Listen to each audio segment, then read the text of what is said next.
the missing link. Okay, so earlier I asked the question, what is the difference between science and spiritual conscious energy?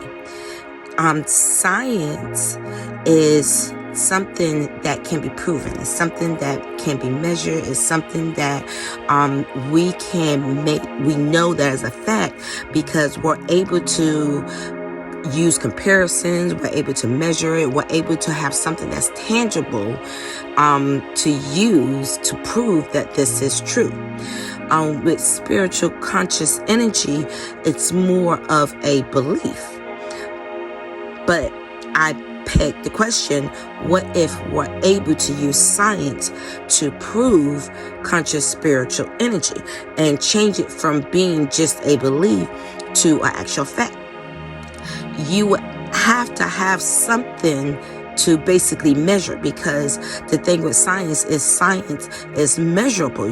You are able to change something that's intangible to tangible and measure it. So what you need to be able to do that is the missing link. You need to know, how is it that we are able to identify basically conscious energy?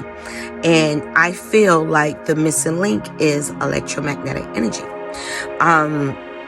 At first I thought I was kind of fooling myself, maybe I'm just thinking too far into it or whatever like that, but I looked up on Psychology Today, and I will find that article again to post it.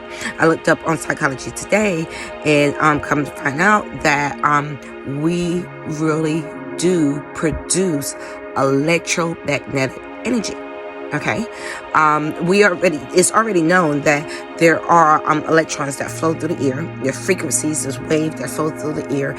There are atoms. Our atoms that are inside of our body create electrical charges. That's science. So it shouldn't be really far-fetched that we create electromagnetic energy. And that is the missing link, basically electricity. Because electricity is something that can already be measured. We use energy every day to fuel our homes. We use energy every day to fuel our machines and to turn on the lights, to do everything. But we never stop to think about trying to measure the energy that is inside of us, because we have energy. And it's not just the fact of, oh, I have energy. People just think of it as a belief. I believe I have energy. I believe I'm strong inside. I have all the energy in the world to do this. But you actually have energy, electromagnetic energy that radiates from you. It starts in the heart, or I don't want to go just saying things just to say things or whatever like that, because there's a lot of things that I'm still trying to research and stuff like that. But I know that we have electromagnetic energy that is produced in our hearts. It's produced in all of the atoms that are inside of our bodies. And it charges, and it sends out a wave of frequency that goes throughout the air. And you can look it up. There's already been research on this. So that we have an energy field around us, and it just sends out energy all around. We are constantly sending out energy through our emotions, through our thoughts, through what we believe and stuff, and we are radiating this energy to each other. So we're sending little signals, beep, beep, beep, beep, beep, beep, beep, beep, beep, back and forth and stuff like that, So when you come in contact with each other, that's why you're able to feel another person's emotion. And it's not just that you're feeling their emotions, it's not just that you're an empath and stuff like that. You are actually feeling their energy. Don't let anybody tell you that you don't know what you're talking about. Don't let anybody fool you into thinking that it is just mental health. Don't let anybody tell you that you are not who you say you are. Okay? You are actually feeling this energy. It's not a lie. It's not made up. It is not just a belief. It is real. So if we can find a way to get to the point of measuring the energy that comes out of us, we can really help solve a lot of problems. That we have to start there. We have to start with being able to make it tangible. Like, do we know how much energy is radiating from us, the waves and frequencies? Because we produce frequency, we produce we produce energy that comes from us, so those are sent out in waves and frequencies. Okay, so if we're angry, does that produce a faster waves? Are the waves smaller and they vibrate at a faster rate, or are they longer and wider? Or so, like, why aren't we actually looking at this? Then we can try to compare that, how strong that energy is.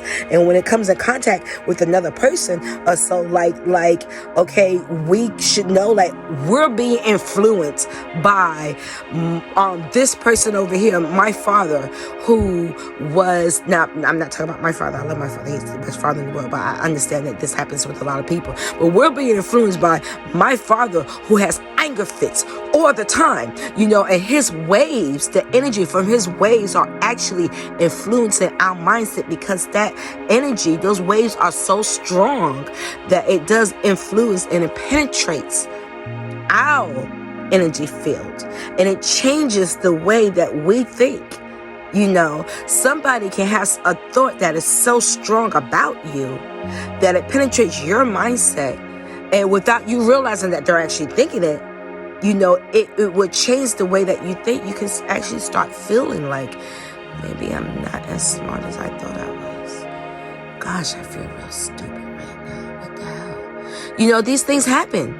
They go on all the time. Now, I'm not saying just go blame the other person for it, because this stuff is really tricky. 9 times out of 10 they don't realize that. I mean, really, who's really sat down and thought about this shit? Really? 9 times out of 10 they don't realize that they're doing it.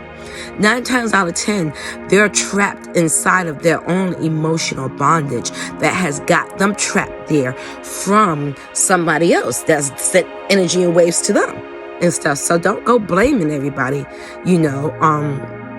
Our emotions carry the energy.